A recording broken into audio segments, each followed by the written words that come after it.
पाई वाला स्नान कर रहा था कि अचानक ऊपर से जोर जोर की आवाज आने लगी। तभी क्या देखता है, एक लड़की जैसे कोई हंस या बत्तख आसमान से गिरे सीधे उसके ऊपर आ गिरी। रोहित का असिस्टेंट उसे हटाने भागा, पर जितना वह लड़की को भगाता उतना ही वो जिद्दी बनती गई। आखिरकार उसने रोहित के दोनों हाथ पकड़कर सीधा उसकी गोद में धम्म से गिर पड़ी। पता चला ये कोई आम लड़की नहीं बल्कि सदियों पुरानी तंत्र गुरुनी अंजलि है, जो हर बार उड़ने जाती है तो बिजली उस पर टूट पड़ती है। असल में उसकी परपोती की किस्मत इतनी खराब है कि उसे संभालने के लिए अंजलि को खुद धरती पर भेज दिया गया। बदकिस्मती देखिए, वो सीधे रोहित के बातब में आ गिरी। जैसे ही उसने देखा रोहित की भौंह पर एक किस्मत की डोर बंधी है, उसने झट मंत्र पढ़कर डोर को जोड़ने की कोशिश की, पर डोर ने कोई रिस्पॉन्स ही नहीं दिया। उधर रोहित गुस्से से आग बबूला हो गया और पूरी ताकत लगाकर उसे धक्का दिया। नतीजा ये हुआ कि अंजलि सीधा 70 सेंटीमीटर गहरे पूल में डूबने लगी। मजबूरन रोहित ने उसे खींचकर बाहर निकाला। दबाव डालने पर भी वो होश में न आई तो असिस्टेंट बोला, सर शायद मुंह से मुंह वाली ट्रिक करनी पड़ेगी। बेचारा रोहित अपना पहला चुंबन कुर्बान कर दिया। बस जैसे ही होंठ मिले चारों तरफ गुलाबी बुलबुले उड़ने लगे। अंजलि खांसते हुए उठी और रोहित की किस्मत डोर जुड़ गई, लेकिन उसे तुरंत समझ आ गया कि कुछ गड़बड़ है। रोहित गुस्से से बैठकर पूछने लगा, बता कौन भेजा है तुझे? अंजलि को तो हंसी गुस्सा दोनों आ गया। अरे मैं तो तेरी जान बचाने आई हूँ। आखिरकार रोहित ने उसे रहने की इजाजत दी, लेकिन वजह कुछ और थी। उसे पता था कि 2 महीने में उसकी मौत तय है और ये लड़की या तो कातिल है या फिर वैद्य। दोनों ही हालत में उसे पास रखना जरूरी था। दूसरे दिन सुबह सुनने को मिला कि असिस्टेंट किसी गड्ढे में गिरकर कीचड़ गाड़ी से नहा गया। अंजलि बोली, अरे कोई बात नहीं, मेरे पास दिव्य दवाई है, और तुरंत रोहित को पूरी थाली परोस दी। रोहित ने छकते ही पूरा का पूरा खा लिया। नतीजा उसके नाक से खून बहने लगा। अंजलि के होश उड़ गए। अरे ये तो मामूली इंसान है,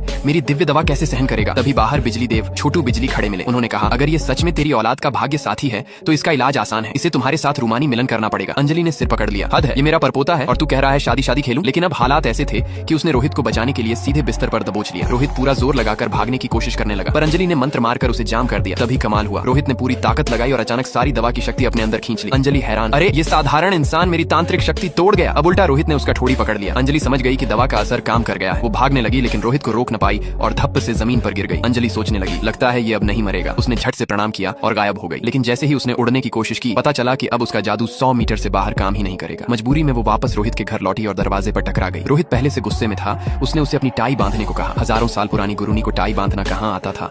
उसने टाई को जूते के फीते की तरह कस दिया। रोहित मजबूरी में वैसी ही पहनकर दफ्तर चला गया और तभी अंजलि को आभास हुआ, अरे नहीं, बहुत काला